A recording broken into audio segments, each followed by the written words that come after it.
Ya está, Héctor.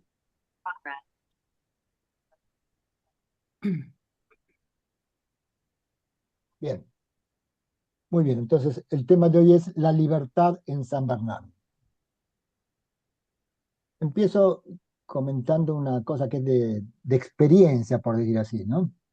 Eh, a- Cuando uno capta ciertas verdades profundas, lo cual pasa muchas veces cuando uno lee un buen autor, ¿no? En filosofía, ¿no? Este, por ahí después las vuelve a leer y las vuelve a leer y cada vez que las lee ve un poco más, entiende un poco más, es como que profundiza un poco más, ¿sí? Porque las verdades profundas son así, son como inagotables, ¿no es cierto? Por eso eh, se podría decir que el filósofo tiene que ser rumiante, ¿no? Un animal rumiante es aquel animal que tiene varios estómagos, ¿no? Entonces que digiere primero en un estómago, pero después pasa al segundo, después no termina de incorporar todo su alimento hasta no haberlo digerido varias veces, ¿cierto? Bueno, así pasa eh, valga el ejemplo, ¿no? Valga la metáfora, así pasa con estas verdades profundas, ¿no? Que uno las vuelve, y por eso recomiendo siempre yo en estos temas releer los textos de los grandes autores, ¿no es cierto? Los textos que vemos, después tener un rato tranquilo y sereno para meditarlos, para reflexionarlos, y uno siempre le va sacando más jugo. Bueno, pues uno de esos textos que tiene una riqueza infinita, es muy conocido, ¿no? Muy conocido, pero que tiene una riqueza infinita y que uno nunca termina de agotarlo. Es un texto muy conocido, muy citado de San Agustín, ¿sí? Justamente al principio de las confesiones, es la terminación del primer párrafo de las confesiones, que dice, nos hiciste para ti y nuestro corazón está inquieto hasta que descanse en ti. ¿Sí? Ese es el texto, ¿no? Y cuando uno lo piensa bien, puede ir pensándolo casi diría palabra por palabra, ¿no? Nos hiciste, ¿no? Las dos primeras palabras ya están cargadas de significado. Somos criaturas de Dios, somos criaturas de Dios. Y creación, si se entiende bien creación, decíamos, ¿no? La otra vez, creación no es algo que pasó, sino que es algo como que es una dependencia continua en el ser. Y además, la otra diferencia de la creación divina con lo que a veces nosotros llamamos creación, pero no son verdaderas creaciones en sentido metafísico, ¿no? Cuando producimos algo, por nuevo que sea, en realidad nosotros siempre transformamos cosas que ya existen, ¿no? La causación humana, y en general de todas las causas segundas, de cualquier causa de este mundo, ¿sí? La causación consiste siempre en un transformar algo que ya existe, transformarlo superficialmente, pinto una cosa, qué sé yo, transformarlo más profundamente, lo que sea, ¿no? Pero, pero la creación divina no es eso. Dios al crear, como crea desde la nada, da todo el ser a la criatura. Entonces, lo creado tiene desde su interior más profundo, ¿no? Tiene lo que el creador le ha puesto, ¿no? El orden de sus partes, la estructura, el dinamismo de su ser, ¿no? Sus movimientos naturales, todo lo que el creador pone en él, ¿sí? Esto es así, ¿sí? Y resulta que nosotros, seres humanos, somos hechos, estamos hechos para Dios. Nos hiciste para ti, ¿sí? Así que la idea de San Agustín es esa. Dios nos hizo y puso en todo nuestro interior, ¿sí? Un dinamismo que apunta hacia él. De manera que lo que lo que constituye el fin objetivo de nuestra existencia y lo que más quiere nuestro corazón, lo que más quiere es a Dios. Lo sepa o no lo sepa, ¿no es cierto? Adhiera a eso o no adhiera o rechace eso, ¿no? Es lo que más quiere nuestro corazón. Esa es la convicción de San Bernardo, ¿sí? Perdón, perdón, voy a cortar mi celular que si no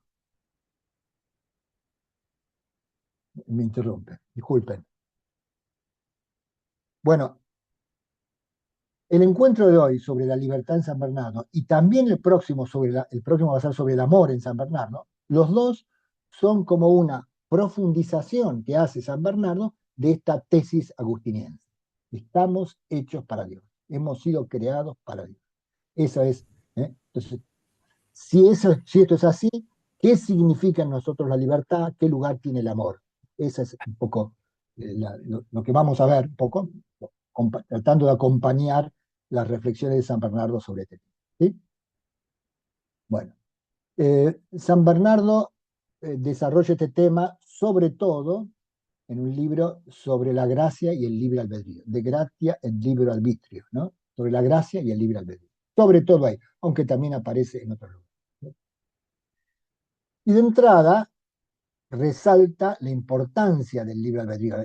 La libertad es un don muy alto que hemos recibido, ¿sí? Tanto que es lo que la principal diferencia que nos distingue de los animales, ¿sí?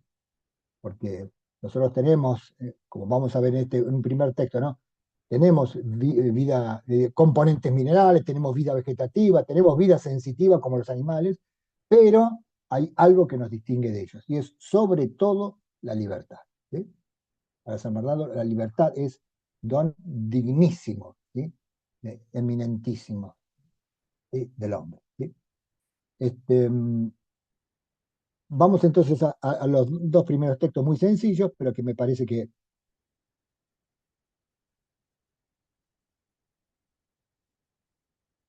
nos van a ayudar bien. ¿Se ve? Lo amplío un poco. ¿Se ve bien, Sí, María? Héctor, se ve perfecto. Bien. Entonces, la doctrina de la libertad en San Bernardo.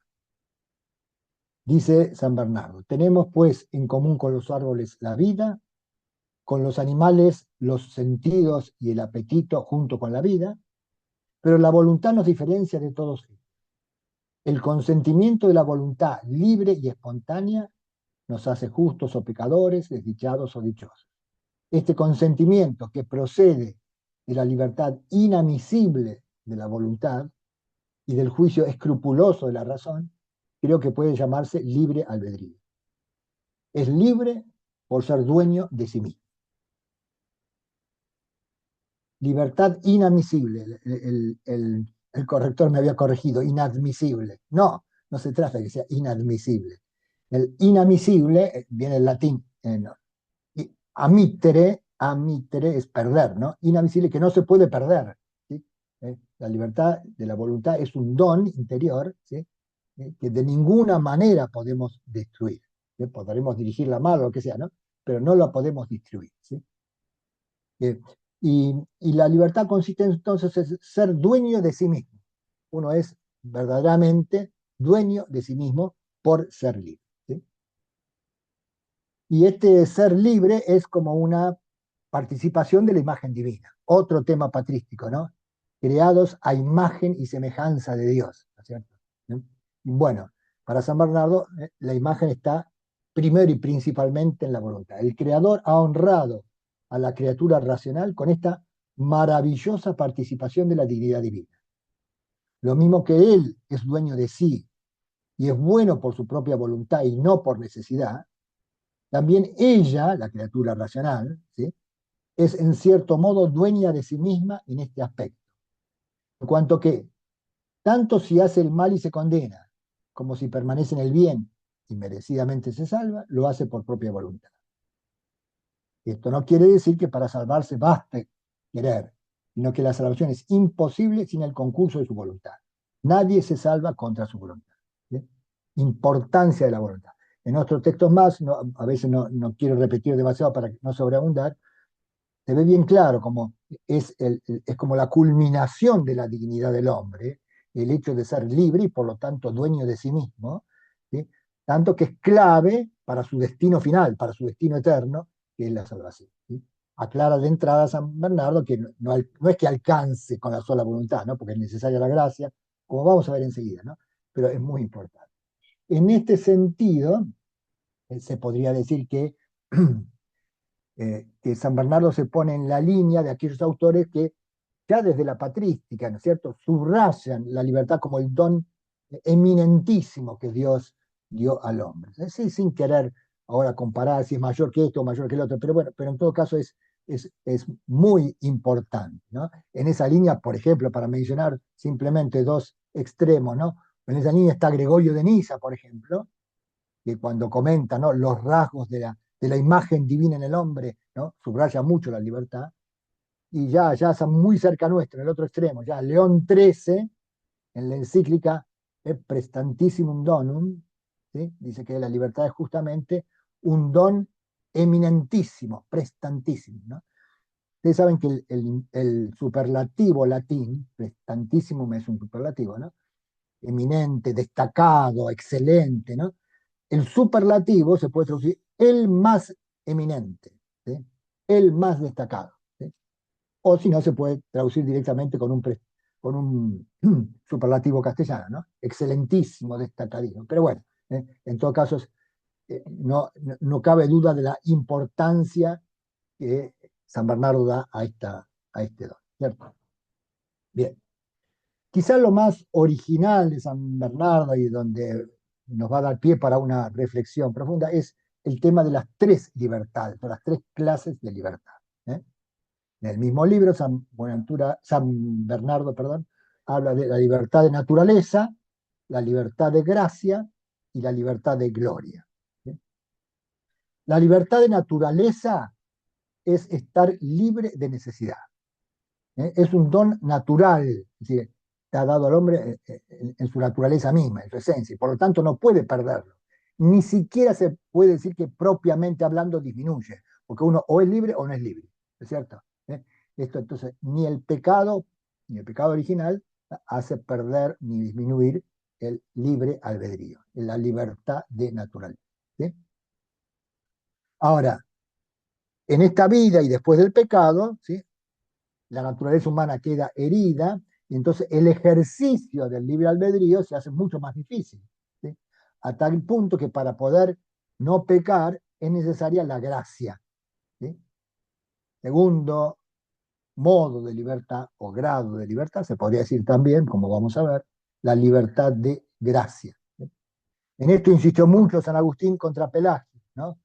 Pelagio era quien sostenía que si el hombre es libre, entonces no es indispensable la gracia, ¿sí? Pero San Agustín dice, no, desde que el hombre tiene su naturaleza libre, desde ya es indispensable la gracia de Dios para poder no pecar, ¿sí? Porque la gracia restaura la naturaleza humana herida, ¿sí? Entonces la naturaleza humana herida por el pecado queda débil, en estado de debilidad, ¿sí? Y esa debilidad hace que a la corta o a la larga, ¿sí?, entonces terminemos pecando, ¿sí? No podemos salvarnos sin la gracia de Dios, ¿sí? Esa es la tesis constante de San Agustín, San Bernardo, bueno, de toda la tradición cristiana. Exagerada se podría decir, si quieren, ¿no?, en el luteranismo, ¿sí?, en el luteranismo original, ¿sí?, pero, pero en su justo lugar, ¿sí?, afirmada desde, desde toda la tradición católica. Pero hay una tercera forma de libertad, que es la libertad de gloria. Ya no es solamente poder no pecar, ¿sí? Porque cuando podemos no pecar, también podemos pecar, ¿cierto? Pero es ya no poder pecar.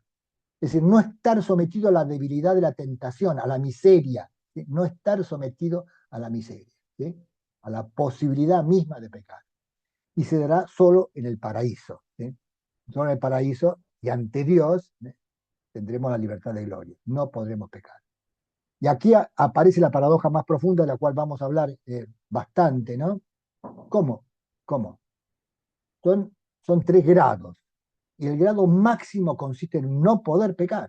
Sí, para San Bernardo eso es clarísimo, ¿sí? El grado máximo de libertad es no poder pecar. Claro que eso solo se dará ante Dios, ya en el cielo, ¿no es cierto?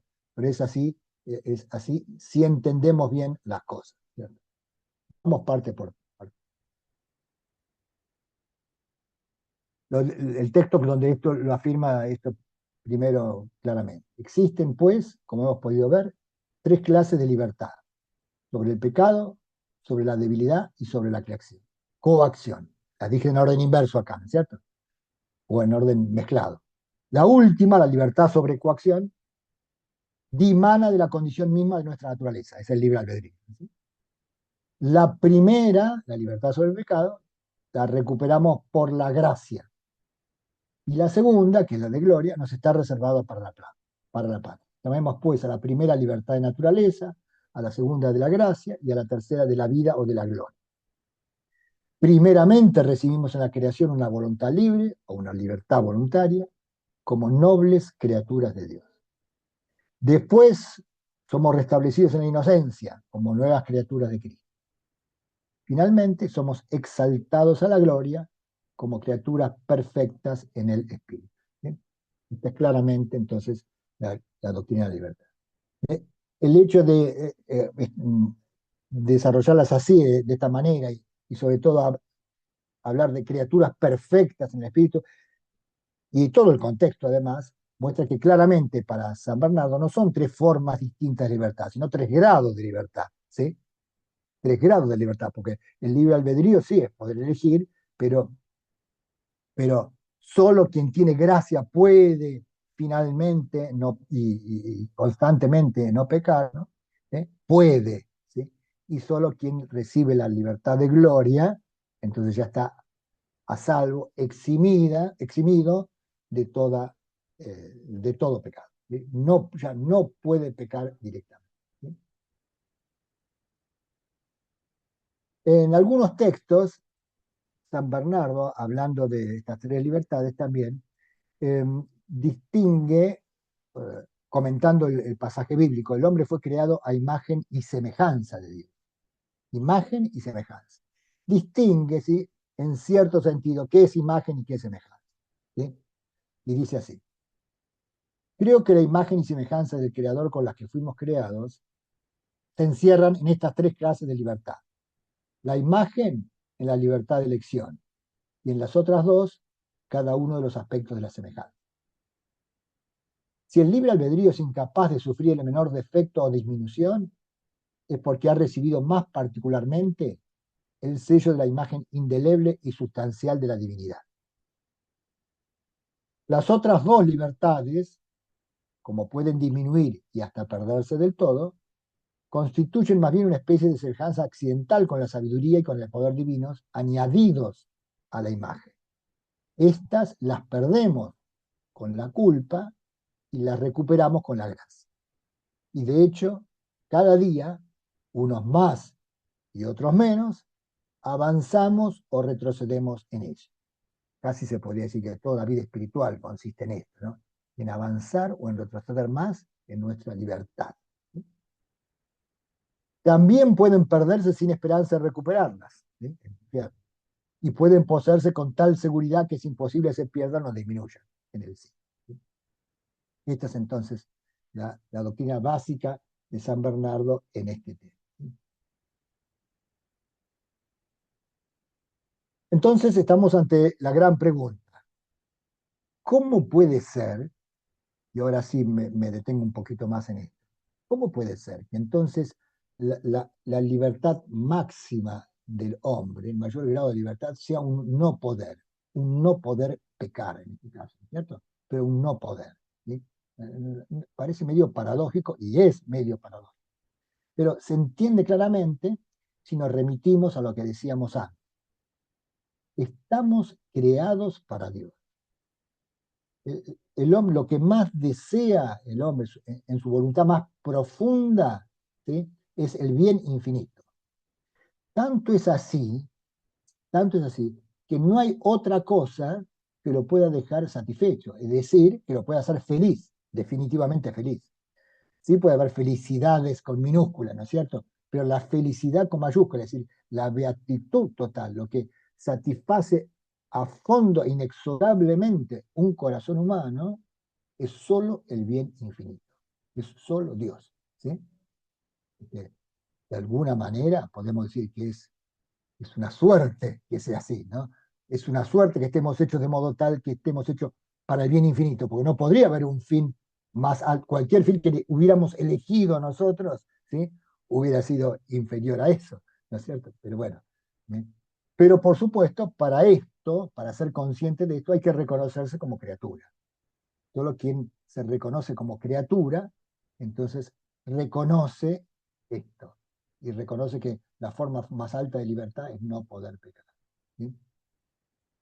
Por supuesto, esto supone a su vez algo más, y es lo siguiente. Entonces, para San Bernardo, la libertad no consiste solo ni principalmente en la posibilidad de elegir. Es parte de la libertad la posibilidad de elegir, la elección. Pero antes que eso y más radicalmente, la esencia de la libertad es la espontaneidad.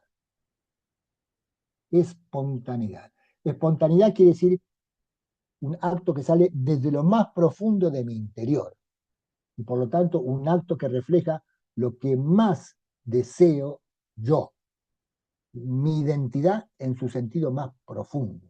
¿Sí? Espontaneidad. Por eso ante Dios, ¿sí? Vamos a estar ejerciendo la espontaneidad plena de nuestro ser, porque es lo que más deseamos. ¿Sí? Aunque no podamos elegir, ahí no vamos a poder elegir, no vamos a poder decirle no a Dios. Cuando estemos viéndolo, estoy diciendo, ¿no? En el cielo, contemplándolo directamente, uno no puede llegar a decir no, no, no lo quiero, ya no está más en condiciones de elegir. Y sin embargo, dice San Bernardo y lo subraya, es la forma más alta de la libertad, porque es la forma más plena y radical de ejercer la espontaneidad. ¿Sí? Eso es lo que está diciendo. Cuando conversé esto con mi esposa Paula, ¿cierto? Porque a veces, como ella también se dedica a la filosofía, cuando preparamos temas, conversamos, dialogamos un poco, este, y le hice notar esa paradoja, qué sé yo, a ella se le ocurrió algo, un ejemplo que me parece que ayuda también a aclararlo. Es, sí, porque ¿qué es mejor? ¿Poder enfermarse o no poder enfermarse? ¿Sí? No poder enfermarse es más. Sí, es un no poder, pero es más. ¿Por qué? Porque la naturaleza del hombre está hecha para la salud. Y la salud consiste en que pueda ejercer todas sus facultades, que todas funcionen bien, etc. Entonces enfermarse es como un menos. No poder, si hubiera algún médico que encontrara el remedio, ¿no? El remedio definitivo, que tomándolo uno ya no pudiera enfermarse más, ¿no es cierto? Todos quisiéramos eso, ¿no? No poder enfermarnos. ¿Sí? Y es así. Lo que es la enfermedad para el cuerpo, mutatis mutandis, ¿no es cierto? Es el pecado para el alma. ¿Sí? Sí, porque el pecado nos desvía de algo que nuestra naturaleza pide, algo que nuestra naturaleza necesita. ¿Sí? Entonces, eso por eso podemos decir claramente que entonces el grado más alto de la libertad, ¿sí? Es la libertad de gloria, donde ya no vamos a poder pecar, sin capacidad de elegir, pero ejerciendo el acto más profundo de nuestra voluntad, el acto que está grabado en nosotros por creación, porque Dios nos hizo así. ¿Sí? Entonces nuestro corazón estará inquieto hasta que descanse en Dios. ¿Sí? No, no, no vamos a decir otra cosa y en cambio sí reposaremos totalmente en la quietud, es decir, en la felicidad, en el reposo perfecto cuando estemos ante Dios. ¿Cierto?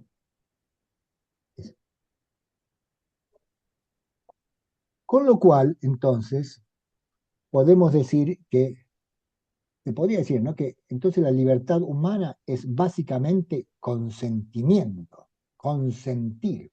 San Bernardo usa mucho esa palabra, ¿no? Ese texto. Ya en los textos que vimos apareció, si no me equivoco, vuelvo para...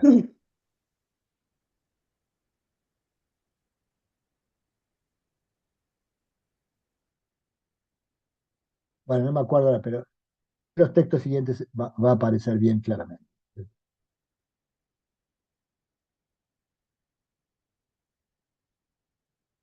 Dice así, Dios te ha creado, te ha curado y te ha salvado. ¿Qué intervención humana aportas a todo esto? ¿No estará por encima del libre albedrío cualquiera de estas tres cosas?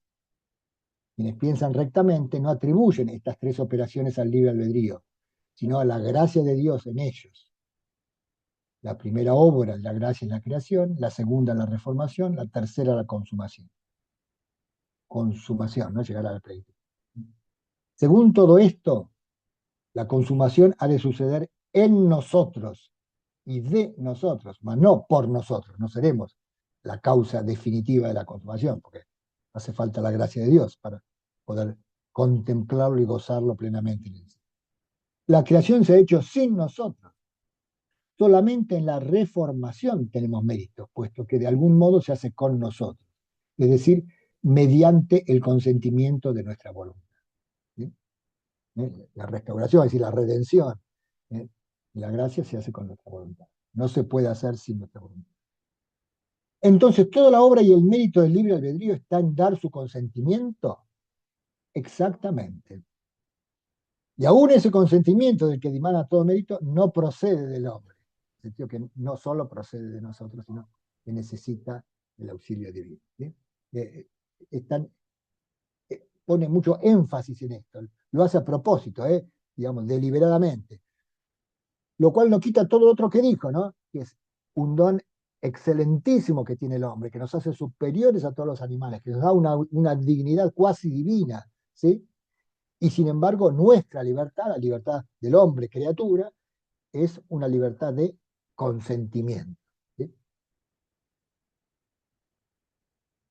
Tú me dirás, ¿qué hace entonces el libre albedrío? Te respondo con una sola palabra, es el objeto de la salvación. Suprime el libre albedrío y no habrá nadie a quien salvar. Quita la gracia y no habrá con qué salvar. Esta obra, la salvación, necesita la colaboración de ambos, de quien la hace y de quien la recibe. Dios es el autor de la salvación y el libre albedrío pura capacidad de salvación. Solo Dios puede darlo, solo el libre albedrío puede recibirlo. Si depende exclusivamente de Dios y del libre albedrío, necesita el consentimiento de quien la recibe y la liberalidad de quien la otorga. Por eso se dice que cuando la gracia realiza la salvación, el libre albedrío coopera con su consentimiento, es decir, acepta la salvación. Consentir es salvarse. Es casi nada, pero es muchísimo. ¿Sí? Es, sí, efectivamente, es decir, un sí, es aceptar algo que se nos ofrece, pero al mismo tiempo, ese aceptar es la llave definitiva de nuestro destino final, de nuestra salvación. Cuando llegué a este punto, encontré un parrafito también que en realidad es el tema de la clase anterior, ¿no es cierto? Es cuando hablé de la dignidad del cuerpo, pero como tiene relación con esto, lo agregué, ¿no? Dice así, es un paréntesis a lo que venimos tratando. Y lo que no podemos dudar es que estas dos libertades las poseen en toda su plenitud, las almas de los justos, separadas ya del cuerpo y unidas a Dios, a Cristo y a los ángeles. A estas almas santas, esto es lo que quiero subrayar ahora, a estas almas santas, las que ya están en el cielo, ¿no? Por no tener sus cuerpos, le falta algo de gloria, pero están libres de toda especie de debilidad. En el cielo, ¿sí?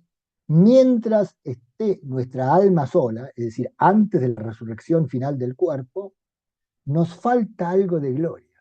Tan importante es el cuerpo que la gloria final y definitiva del hombre solo se da cuando el cuerpo está unido. No es que entonces no vamos a poder gozar de Dios, no pues que no vamos a ser felices, por supuesto que sí, y por supuesto que vamos a estar libres de todo tipo de debilidad, ¿sí? Pero cuando el cuerpo resucite, entonces aumentará de alguna manera la gloria, ¿sí? Esto lo dice ya San Agustín y lo va a repetir después Santo Tomás, cada uno con sus propias palabras y en su propio estilo, pero es doctrina constante de los grandes doctores de la Iglesia, ¿no? Tan importante es el cuerpo, tan esencial es el cuerpo a la naturaleza humana, ¿sí? Que la gloria final no puede darse sin el cuerpo. ¿Sí? Es interesantísimo eso y es para toda una reflexión antropológica, ¿sí? Aunque ya les digo, no es lo que estamos viendo ahora en este momento exactamente. ¿Sí? Cierro el paréntesis, entonces, y vuelvo a lo anterior. Volvemos a la lógica. Entonces, y el acto más profundo de la libertad es el consentimiento, consentir, entre paréntesis, ¿no? Consentir es un acto de la inteligencia y de la voluntad, de los dos, ¿no? Del corazón en su unidad, ¿sí? Porque consentir es aprobar, es decir que sí, ¿sí? pero al mismo tiempo es sentimiento, consentimiento, un sentimiento que acompaña a otro, ¿no es cierto? Consentir, consentir. ¿Sí? Y es curioso, pero en latín el verbo sentire, ¿sí? De donde viene consentir, por supuesto, ¿no? El verbo sentire tiene los dos significados. ¿Sí? Tiene el significado de sentimiento, ¿sí? Afectivo, del orden afectivo de la voluntad, ¿sí? Y tiene también el significado intelectual, porque sentire muchas veces significa opinar, juzgar. ¿Sí? En latín, sentire es opinar, juzgar. El libro de las sentencias de Pedro Novaros, el libro de las opiniones, etc. Así que, y se me ocurría que un poco se ve esas dos cosas quizás en el acto matrimonial, ¿no? La liturgia del matrimonio, ¿no es cierto? Cuando llega el momento culminante del sacramento matrimonial, ¿no? El sacerdote dice, celebrante, le dice a los novios, ¿no? Dice, manifiesten su consentimiento estrechando la mano derecha. El consentimiento. Lo que están sintiendo juntos, pero también el juicio y la aprobación de, este, de esta alianza que están haciendo ustedes dos, ¿no? Tienen que manifestar explícitamente, ¿no? Y, ante los demás, pero es consentimiento, eso es consentimiento. Pero entonces, si la libertad es consentimiento, podríamos decir lo siguiente, la libertad es como coincidencia con uno mismo. El acto de la libertad, ¿sí? La voluntad que consiente, es el acto que se dice sí a sí mismo, es decir, a lo que su voluntad más quiere. Si el primer movimiento de la voluntad, la dirección radical de la voluntad es esa, ¿no? Entonces, el avanzar en la libertad es avanzar en la coincidencia consigo mismo. El crecimiento en la vida, esta es una enseñanza que siempre repetía el doctor Comar, ¿no? Nuestro maestro. Avanzar en la vida espiritual es avanzar hacia la unidad, hacia la unificación interior. ¿Sí? Retroceder en la vida espiritual es, en cambio, dividirse, fragmentarse, cuando uno quiere cosas que lo alejan de su camino, de la meta.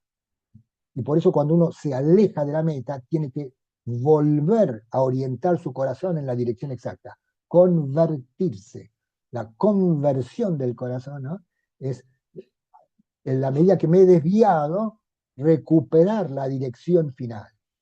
Y esa dirección final me hace coincidir conmigo mismo y por lo tanto coincidir con Dios, o viceversa. Coincidir con Dios, con lo que Dios manda, también, también, pero sobre todo con lo que Dios quiere, con lo que su amor ha puesto en mí como llamada, ¿sí? Es coincidir con eso. Entonces, coincidir con el amor de Dios es coincidir conmigo mismo. Y esa es la santidad, ese es el avance, el crecimiento en la propia vida espiritual. ¿Sí? Avanzar hacia la coincidencia consigo mismo. Que es más o menos lo mismo que decir la autenticidad. Autos, ¿no? Es uno mismo, ser uno mismo, ¿no? La autenticidad, ¿no? La autenticidad es ser uno mismo, pero en profundidad. Muchas veces, lamentablemente, interpretamos superficialmente, frívolamente la autenticidad. La autenticidad es hacer lo que se me ocurre en el momento. Pero resulta que lo que se me ocurre en el momento, muchas veces no me sale de lo más profundo, me sale de lo que inmediatamente pasó, ¿sí? De una tentación que tuve en ese momento, o del calor que hace, o de esto, o de otro. ¿Sí? En cambio, en cambio, las decisiones radicales, las opciones radicales de la vida son las que marcan el camino de mi verdadera autenticidad, la autenticidad profunda, ¿cierto? El coincidir profundamente con sí. De aquí entonces que se podría decir, ¿no? O se podría comentar un poquito, ¿no? La actualidad del pensamiento de San Bernardo. Esto último, sobre todo, ¿no? Nos señala la gran actualidad de esta doctrina de San Bernardo sobre la libertad. Voy a mencionar 3 o 4 ítems, un poco brevemente, ¿no? Sucintamente, pero para que se vea ahí. ¿Sí? Por un lado, este mismo tema de la autenticidad, tema muy valorado en el existencialismo. ¿Sí? Tema muy valorado en el existencialismo y a veces, según los autores, ¿no es cierto? A veces también deformado en el existencialismo. Pienso sobre todo, pienso sobre todo en el sentido eh, profundo, ¿no? Si autenticidad es elegirse a sí mismo, ¿sí? O sea, la verdadera libertad no consiste tanto en elegir cosas. ¿Sí? Y elijo para hoy, para mañana, qué me pongo, qué quiero, qué mi casa. Sí, también, sí, son parte del ejercicio de la libertad. Las elecciones son parte del ejercicio de la libertad, ¿no? Pero, pero lo más profundo no es elegir cosas, es elegirse a sí mismo. ¿Sí? Bueno, justamente, depende cómo yo me entienda a mí mismo, qué significa para mí elegirme a mí mismo. ¿Sí? Si yo me entiendo como criatura, ¿sí? Significa una cosa. Si yo no me entiendo como criatura, significa otra cosa totalmente distinta.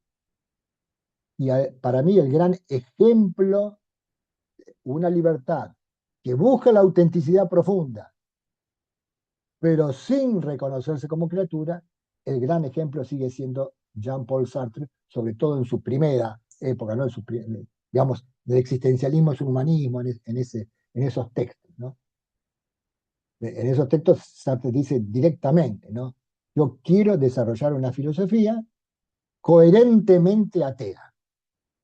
No quiero ser como otros ateos, que son ateos pero después siguen sin sacar las consecuencias. No, coherente. Y si soy ateo, si Dios no existe, no soy criatura. Si no soy criatura, no tengo una esencia, es decir, no tengo un orden interior que me ha sido dado, y mucho menos un fin hacia el cual tenga que caminar. Yo elijo mi propio fin. Eso es Sartre, ¿no es cierto? Y es coherente, si no soy criatura, si yo no fuera criatura, yo puedo elegir mi propio fin, que es como decir, ojo, porque esto, sin llegar a la profundidad de Sartre, lo dice mucha gente, ¿no? Yo decido lo que a mí me hace feliz. Si a mí esto me hace feliz, si a mí esto no me hace feliz, ¿sí? Se puede decir superficialmente, pero se puede decir en profundidad, ¿sí? En profundidad, y soy criatura, no decido yo lo que me hace feliz, mi fin último. Sí, ojo, sigo siendo libre y puedo rechazarlo, puedo no aceptarlo, puedo elegir otra cosa, con lo cual lo que no puedo hacer es evitar las consecuencias. Si elijo como fin otra cosa, me desvío del camino de mi realización. Y eso no lo puedo evitar. No puedo evitar que otra cosa me haga plenamente feliz como ser humano. Me desarrolla a mi plenitud humana. ¿Sí? Eso es lo que no se puede. ¿Sí? Y de hecho, quien razona con no sé, con cierto grado de objetividad, ¿no? Se da cuenta que la libertad humana nunca es una libertad absoluta. ¿Sí? Absoluta. No, no elegimos todo, no nos creamos a nosotros mismos, no creamos nuestra propia esencia. ¿Sí? ¿Cuántas cosas esenciales para nosotros no las elegimos nosotros? ¿Quién de ustedes eligió nacer? ¿Y quién eligió cuándo nacer? ¿En qué país nacer? ¿Cuáles son sus padres? ¿Cuántas cosas radicales para nosotros no elegimos? No las elegimos, no son dadas, ¿cierto? Bueno, llevando a profundidad eso tendríamos que llevarnos, ¿no? a la deducción. Nuestra libertad, la libertad humana, no es un absoluto, ¿sí? Sí, es espontaneidad, es capacidad de querer, ¿sí? Es capacidad de un querer que hasta en su grado más radical puede rechazar el fin para el cual está hecho, ¿sí? Lo que no puede es evitar, insisto, las consecuencias. ¿Cierto? Esto, eh, bueno, se relaciona también con lo que veíamos. Bueno, el año pasado cuando presenté el libro del doctor Comar, cité unos textos muy lindos de Gustave Thibord, ¿no? Libertad y dependencia. ¿No? Porque, claro, el que se imagina su libertad como absoluta, para él la libertad es lo contrario de la dependencia, es no depender de nada ni de nadie. No obedecer a otro, no obedecer a nadie. Una vez me acuerdo todavía, ¿no? Iba en colectivo por el centro y en uno de esos graffiti que uno ve por ahí en la calle, una frase dice, no obedezcas otra norma que la que tu misma voluntad te manda. ¿Sí? Bien existencialista extremo, ¿no? No es cosa que es humanamente imposible, y menos todavía viviendo en sociedad, ¿no? Eso es desde ya. Pero bueno, libertad no es independencia. Y somos criaturas, dependemos de Dios. ¿Sí? Dependemos. Y como decíamos la vez pasada, no es que Dios nos creó allá en el pasado y ya está. No, ser criatura significa que estamos existiendo sostenidos por la libertad del Creador, sostenida por la decisión del Creador, sostenidos por el amor del Creador. ¿Cierto? Es el amor del Creador el que quiere que existamos y el que nos llama hacia Él, poniendo en nosotros el deseo de ir hacia Él, ¿sí? Para que nos lleve efectivamente a nuestra felicidad perfecta. ¿Cierto? Por eso, por eso, digamos, la libertad, no sé cómo decir, posmoderna en cierto sentido, ¿no? De ser libre de toda dependencia, es solamente, no, es una parte muy incompleta de libertad, ¿no?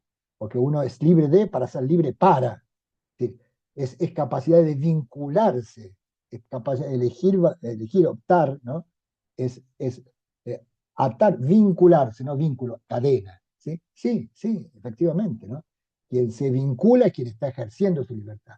Lo ponían en aquella charla, algunos me habrán escuchado el ejemplo, ¿no?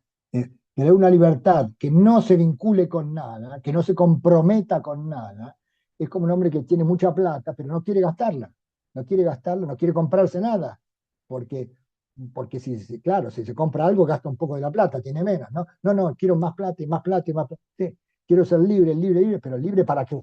¿Cierto? El ejercicio de la libertad consiste en el compromiso, en vincularse a personas, vincularse a valores, vincularse a principios, etcétera, etcétera. ¿Sí? Bien, igual que la otra vez, la última parte del encuentro, yo pensé que podía ser interesante hacer lectura, ejercicio de lectura, lectura de texto. Esta vez no de San Bernardo, que ya hemos visto algunos, ¿no es cierto? Sino de un autor que comenta un poco esta doctrina de la libertad, de San Bernardo y de toda la tradición agustiniense, se puede decir, porque San Bernardo acá es como, en cierto sentido, uno de los cúlmenes de esa tradición agustiniense sobre la libertad. Y que elegí los textos de un autor que meditan y reflexionan sobre. No es un autor tan conocido, por eso voy a hacer primero una mínima presentación de él, ¿sí?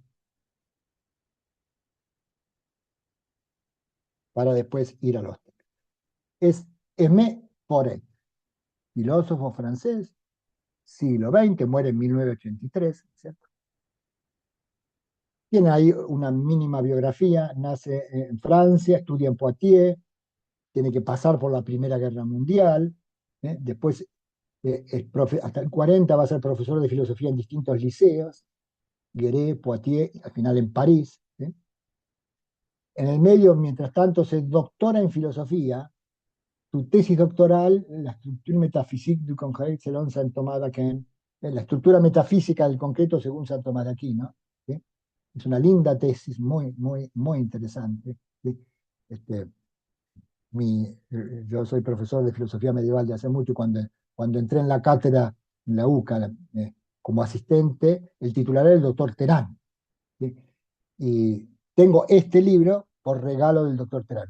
Él ya, digamos, cuando se retiró, me regaló algunos libros suyos medievales, entre ellos este. ¿Sí? Bueno, del 41 al 43 pasa a ser ya profesor universitario, ¿sí? Primero en Grenoble, luego en Montpellier, ¿sí? Hasta que en el 68 ya se retira. Poré es casado, tuvo 6 hijos, 2 de ellos mueren en una tragedia en la guerra, asesinados por nazis, una tragedia horrible en la guerra. ¿Sí? En el 73 queda viudo, ¿sí? Y bueno, y va a morir en el 1983. ¿Sí? Esa es una rápida visión de su vida. Entre sus obras importantes, las más importantes están estas. Quizá empezamos abajo, por los ámbitos. ¿Sí? Eh, Forest se forma dentro de un clima del espiritualismo francés, ¿sí? Que además, ¿sí? Está en profundo diálogo con el idealismo francés. Es un idealismo muy particular el idealismo francés, pero eh, él, Forest, siendo realista y cristiano, ¿no? Sin embargo, entra en un diálogo interesantísimo con el idealismo, algo de eso vamos a ver. Se dedica también a la filosofía medieval, al agustinismo, al tomismo, etc. Sus obras más importantes, la primera, no, acá perdón, me cambió el orden, ¿no? La primera es, después de la tesis, es du consentement, el consentimiento al ser. muy interesante, consentimiento al ser. La relación con las cosas, con la realidad, con el ser, es de consentimiento. ¿Sí? De ahí sigue la otra, consentimiento y creación. Si la realidad es creación, es un don, entonces la actitud fundamental del espíritu ante ella va a decir, ahora lo vamos a ver, es el consentimiento. ¿Sí? Bueno, después está la publicación de su tesis, que es anterior, pero está publicada. L'avènement de l'âme, es el advenimiento del alma, ¿sí? La vocación del espíritu, etcétera, etcétera. ¿Sí? Obras principales para quien quiera después profundizar. Pero bueno, vamos entonces a los textos. Por supuesto, traigo a este autor que es quien me inspiró mucho, ¿no? Para este estudio de San Bernardo, sobre todo en estos temas, el tema de la libertad en San Bernardo. En uno de sus libros, Consentimiento y Creación, que es el que vamos ahora a seguir un poco, este, uno de sus libros, la tesis este, central de él, ¿no? Es esa, es decir, la libertad es esencialmente consentimiento. Para una criatura, la libertad es esencialmente. Los textos están tomados entonces de ese texto, de ese libro Consentimiento de Creación, edición 43. Vamos entonces.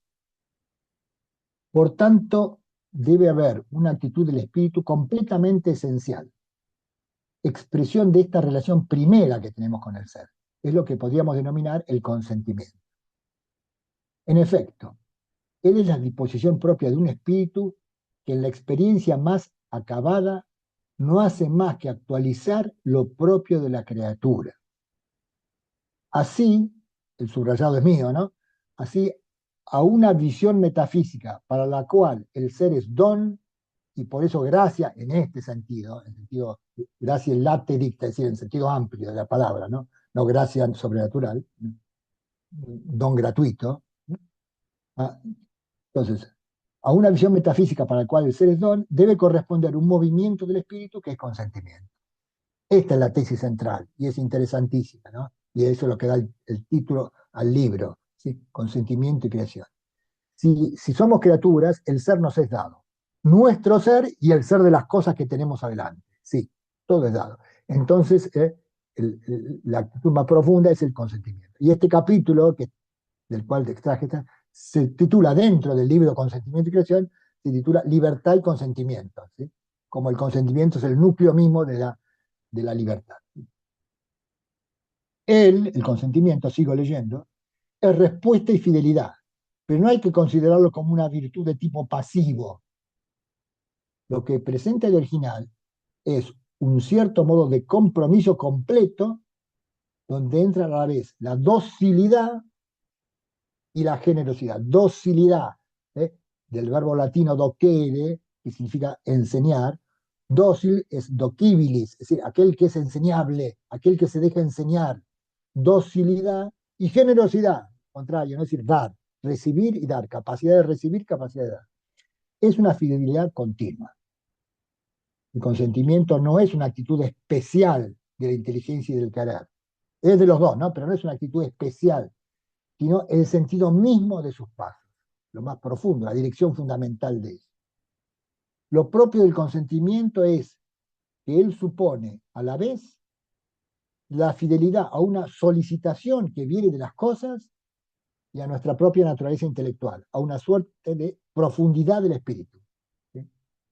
Es respuesta a las dos cosas, es fidelidad a las dos cosas. ¿Sí? Al llamado de las cosas, porque las cosas nos llaman hacia sí, pero el último llamado de las cosas, como bien participado, ¿no? Cada cosa es una participación del bien y del ser divino, el último llamado de las cosas las trasciende, nos conduce hacia Dios, ¿cierto? Entonces es una fidelidad radical al llamado de las cosas, pero es al mismo tiempo una fidelidad radical al propio espíritu, que eso es lo que quiere, ¿cierto? A la profundidad del espíritu. Seguimos. La libertad es como la condición primera de la vida espiritual. No se comprendería que ella pudiese ser ejercida si la determinación no procediera del fondo mismo del carácter. Ella aparece como la realidad de un yo profundo, la independencia con respecto a lo que nos es extraño, a lo que no somos nosotros mismos. La libertad que hemos de considerar aquí es la que se puede denominar, siguiendo una distinción clásica, libertad de espontaneidad, y no libertad de elección, la cual se añade a la primera y la supone. No es que la posibilidad de elegir no sea libertad, por supuesto, ¿no? Pero no es lo más profundo, no es lo primero y más radical. Supone la espontaneidad. El reconocimiento, sí, el reconocimiento de la libertad no es otra cosa, se puede decir entonces, que el de un adentro del espíritu, el de un movimiento que no es impuesto desde afuera, que no está determinado por un principio externo. Se trata entonces, para ser libre, de llegar a un cierto querer profundo. Tal es el significado de la espontaneidad, un querer profundo, ¿sí? Lo cual presupone también, ¿no? Un ver profundo, un entender lo profundo. Miren, esta sola frase a mí daría para toda una conferencia y quizás un curso entero sobre la educación. ¿Qué es educar? Es ayudar a los chicos, a los jóvenes, a los adolescentes, a los niños, a todos, es ayudarlos a pensar y a querer, pero a pensar en profundidad y a querer en profundidad, a no ser superficiales, no dejarse llevar por la apariencia de las cosas, ¿no es cierto? La apariencia de las cosas, ¿no? Que es lo externo, ¿sí? Y entonces, viendo lo profundo de las cosas, quererlas en lo profundo, que es quererlas desde el corazón propio, llegando al corazón de las cosas, que es el corazón de las cosas es el que nos remite, o para una palabra también bonaventuriana, de San Buenaventura, otro gran agustiniense, ¿no? Nos reconduce hacia Dios, el interior de las cosas, la bondad profunda, el ser profundo y la bondad profunda de las cosas nos reconducen hacia el Creador, porque vienen de Él y están hechas para llevarnos. De eso vamos a hablar más la vez que viene. ¿Sí? Sigue por él. Monsieur Gilson, cuyo análisis seguiremos aquí en gran medida, otro gran medievalista, obviamente, ¿no? Ha podido mostrar que la teoría de la libertad es un aspecto esencial de la mística de San Bernardo. La dignidad del libre albedrío consiste en que nos hace imagen de Dios, mas esta imagen puede perder. El hombre hace su voluntad propia y cree actuar libremente. Pero entonces se trata de un movimiento de codicia, de deseo, que es suyo sin duda, al cual puede decirse en un sentido que él cede libremente, pero que no viene del fondo del mismo. Esta frase es muy importante y requiere sobre todo una explicación. Voluntad propia. Es una expresión de San Bernardo, ¿eh? Por esta causando los términos que usa el mismo San Bernardo. San Bernardo habla de voluntad propia cuando nuestra voluntad no presta consentimiento a la voluntad divina, sino se separa de la voluntad divina. Eso es voluntad propia. Elegir algo entonces que nos desvía de la voluntad divina. ¿Sí? Cuando Adán y Eva en el paraíso, ¿no? Comen la manzana. ¿Cuál es ahí el fondo de la cuestión? Ellos sabían que Dios no quería que comieran la manzana. Se los había dicho expresamente, ¿sí? Pero, pero ante la voluntad de que era el deseo, la tentación, lo que sea, ellos dan su voluntad propia. Entonces, se apartan de la voluntad divina haciendo su voluntad. A eso llama, ojo, insisto en esto, ¿no? A eso llama San Bernardo voluntad propia, porque en otro sentido la expresión voluntad propia no tendría nada de malo, pero en el contexto de San Bernardo significa eso. Es el acto de querer algo apartando. Por eso dice, es un movimiento de codicia, de deseo, que es suyo sin duda, que es libre sin duda, pero que no viene del fondo de uno mismo. Porque en el fondo de uno mismo hay otra cosa. La voluntad propia es una forma entonces muy disminuida de libertad. Es libertad, pero es una forma muy disminuida de libertad. La doctrina de San Bernardo y sus análisis morales nos hacen comprender que aquel que hace su voluntad propia y que en apariencia se obedece solo a sí mismo, no posee el fondo mismo de la libertad.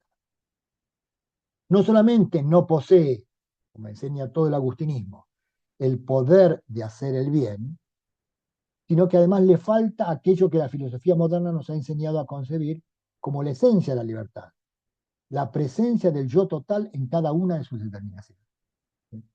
Esto es muy propio de cierta filosofía moderna, y Fauré, lejos de criticarlo, lo que hace es recuperar el verdadero sentido de la expresión. Es verdad, ¿no?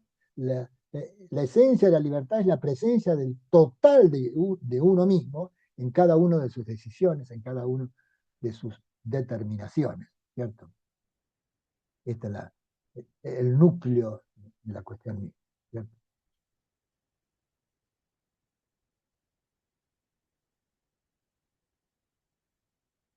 Un paso más. Lo que hay de original en la experiencia de la libertad así entendida es una especie de afinidad del alma y el ser, de entre el alma y el ser, por el carácter de totalidad que hay en una y en el otro.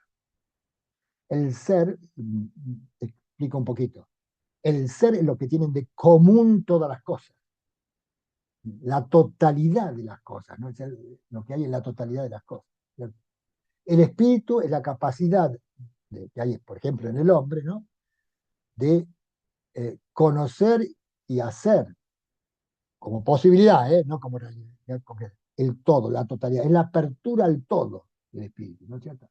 Entonces, entonces eh, la experiencia de la libertad supone una afinidad entre el alma y el ser. Las dos son aperturas al todo. Y sigo leyendo. Es la afinidad con el todo lo que constituye al espíritu como tal.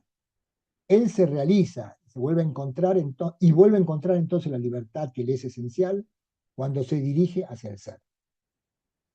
Si es verdad que el alma aspira al ser, este movimiento está bajo la dependencia de un primer llamado. Somos criaturas, cosas son criaturas. ¿Sí?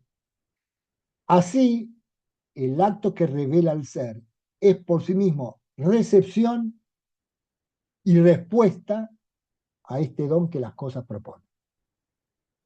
Pero en esta actitud se puede encontrar una correspondencia con el idealismo. Una de las particularidades de Foret es esta, ¿no? Que intenta un diálogo, ¿sí? Y buscar las coincidencias aún con una doctrina tan opuesta al realismo metafísico que es la suya, como el idealismo. ¿Sí? Pero conviviendo en un ambiente idealista, ve lo que hay de profundo en él y entonces intenta mostrar la correspondencia, así como también las diferencias, ¿cierto? Por supuesto. En esta actitud se puede encontrar una correspondencia con el idealismo.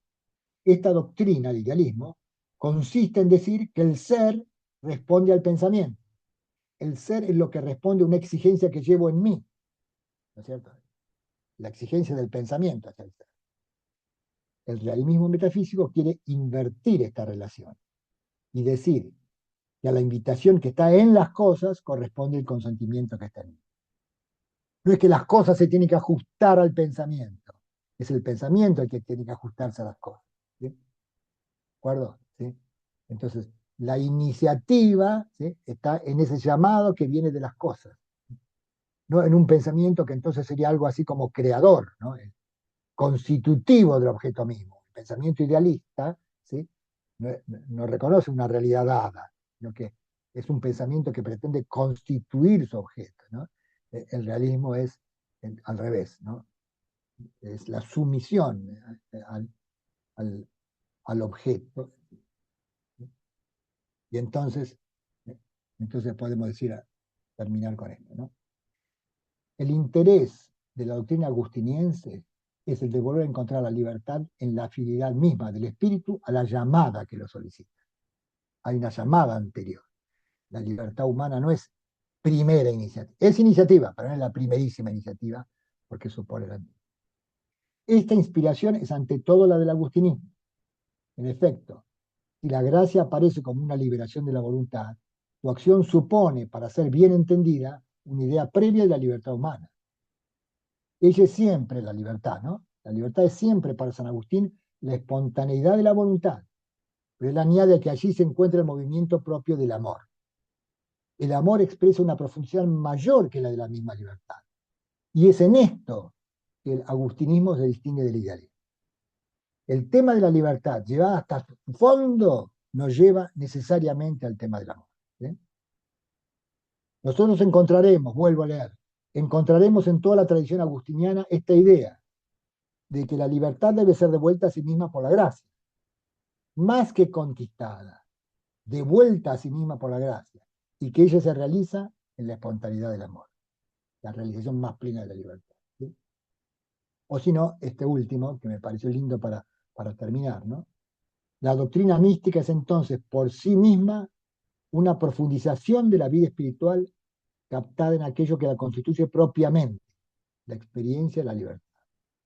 Ella nos ayuda a comprender que la libertad no se reduce a la pura posesión de sí, ella se realiza en el don de sí, donde ella encuentra su plenitud, en el don de sí, en el amor, ¿cierto? Si la libertad es plenamente, es posesión de sí, ¿no? Y esto es condición, ¿no? Yo no puedo amar a otro, es decir, no puedo entregarme a otro si primero no me poseo a mí mismo, ¿sí? Entonces, porque me poseo a mí mismo, es decir, porque soy libre, soy capaz de amar, soy capaz de donarme a mí mismo enteramente. La plenitud de la libertad es el amor, lo cual entonces ya nos deja en el umbral del próximo tema, que es el tema del amor en San Bernardo, ¿cierto? Bien, vamos entonces ahora al diálogo, los comentarios, preguntas. Eh,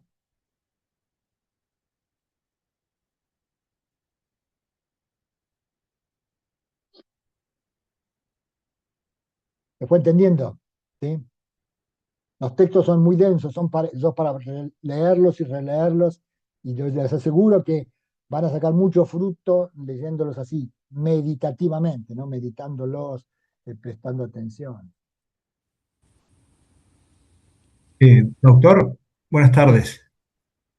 Me quedó una duda puntual en la cita de número 46 de Sí, Gratia del Libero Arbitrio, sí, que cuando habla San Bernardo del consentimiento, sí, y dice puntualmente San Bernardo, y aún ese consentimiento no procede del hombre. sí. ¿A qué apunta cuando dice no encuentra el origen en la libertad del hombre? Es que se refiere a lo siguiente, ¿no? El hombre, el estado concreto de la existencia humana, que es el estado de naturaleza caída, herida por el pecado, ¿no? No destruida, ¿eh? Pero sí herida por el pecado, ¿no es cierto? Entonces, eh, el hombre tentado por la debilidad solo logra, ¿sí? Enderezar bien su vida por la acción de la gracia. Entonces, supone, en realidad se podría ir todavía más radicalmente, ¿no? La dependencia que nuestro consentimiento tiene con respecto a Dios supone dos cosas. Primero, que somos criaturas. Entonces, todo acto de la criatura de alguna manera supone la acción de Dios. Pero en este caso más, el acto libre supone más la acción de Dios, ¿no? Porque solo puede alcanzar su verdadero fin cuando es dirigido desde la causa primera, de Dios por el amor. Entre paréntesis, aprovecho para un pequeño aviso, ¿no? Normalmente entendemos que todas las criaturas dependen de Dios, pero bueno, el hombre por su libertad depende menos, ¿sí? Y no es así, es al revés. ¿Sí? El hombre, la libertad consiste en una mayor participación de la vida divina y por lo tanto un recibir más de Dios. Y no un haber recibido, sino un estar recibiendo más de Dios. ¿Sí? Entonces, estar, ¿sí?, en un contacto más continuo con Dios. El, el, el presidente de la Fundación Comar, Alberto Berro, gran colega y amigo, ¿no es cierto?, tiene un articulito sobre ese tema en particular, ¿no? Muy lindo, que inspirado, entre otras cosas, en Cornelio Fabro, desarrolla ese tema, la libertad como participación más profunda en Dios, ¿no es cierto? Y por lo tanto, no como menos dependencia, no se trata de eso, ¿no? Es decir, el oponer libertad a dependencia es no entender del todo lo que significa ser criatura. No sé si fui claro. Es verdad que el texto así suelto no es muy claro, deja esa incógnita. Digamos, leyendo más el contexto, por ahí seguramente ya lo dice el mismo San Bernardo, ¿no? Pero creo que esa es un poco la dirección. Bien, gracias. Por supuesto que venir de Dios no significa que no requiere mi consentimiento. Eso es clarísimo en San Bernardo también, ¿no? Sin mi consentimiento no puedo salvar, aunque es inspirado, no sé cómo decir, ¿no? Dependiente de Dios. ¿Qué más? ese consentimiento, doctor, digamos, tendría que ver entonces con la libertad de gracia, digamos, con ese poder no pecar, dar consentimiento como libre de pecado. Yo diría que en San Bernardo consentimiento es toda la libertad, ¿no? La libertad, solamente que es más plena cuanto más, bueno, más plena la libertad, ¿no? Es decir, la libertad de gracia es más plena que la libertad, y por tanto el consentimiento es más pleno en la segunda y mucho más en el tercer paso, ¿no? Pero y libertad es espontaneidad y espontaneidad de la criatura es consentimiento, ¿sí? Entonces, se da ya desde el principio, ¿no? Pero gradualmente, con intensidad gradual. Jorge había levantado la mano, ¿no? Sí. Y primero le agradezco la última parte de los textos de Forest, porque responde a un muy viejo deseo mío de conocer más a ese autor. Lo que pasa, no vi nunca nada en castellano de él. Eh, Creo que no hay nada en castellano de él, me parece, yo nunca encontré nada, pero están en francés. así La que traducción es mía, es una traducción un poco pobre, pero bueno, es mía. gracias por esos textos. Y segundo, el empeño de Forest de poner en diálogo con el idealismo es porque el idealismo era la doctrina vigente en la Academia Francesa en los tiempos que él es profesor. Bueno, yo creo que las circunstancias sí, circunstancialmente es así, pero, pero no es una cuestión solamente de eso. Él ve en estos idealistas con el cual se dialoga una filosofía profunda, ¿sí? No es simplemente para quedar bien con lo que sus contemporáneos dicen, no. Él ve una filosofía y ve esta coincidencia profunda, que se puede decir que hay entre el idealismo. Recuerdo que Comar alguna vez también decía esto, ¿no? Hay un punto de contacto entre el realismo y el idealismo, ¿sí? Que es esa afinidad entre el ser y el pensamiento. En un cierto sentido, un realista, un realista creacionista, puede decir todo es pensamiento, pero ¿en qué sentido? Que todo es fruto del pensamiento divino. Toda criatura es portadora de un verbo divino, de una palabra divina, ¿no es cierto? Digamos, de la cual viene y ella misma en cierto sentido expresa, etcétera, ¿no? Así que él ve en el idealismo algo profundo. No deja igual de marcar las diferencias, ¿cierto? Por supuesto, la relación del pensamiento y ser es inversa en uno y en el otro, ¿no? Eso era lo que iba a preguntar.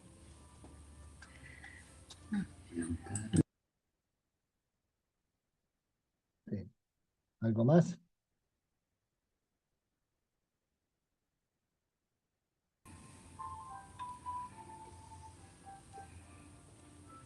Bien, muy bien. Entonces, los despido entonces y para los que quieran nos vemos el miércoles que viene con la tercera y última parte, la doctrina de San Bernardo sobre el amor, ¿sí? Hasta pronto, que les vaya muy Gracias. bien. Muchas gracias. Muchas Muchas gracias. gracias. Hasta el Buenísimo, miércoles. buenísimo. Muchísimas gracias.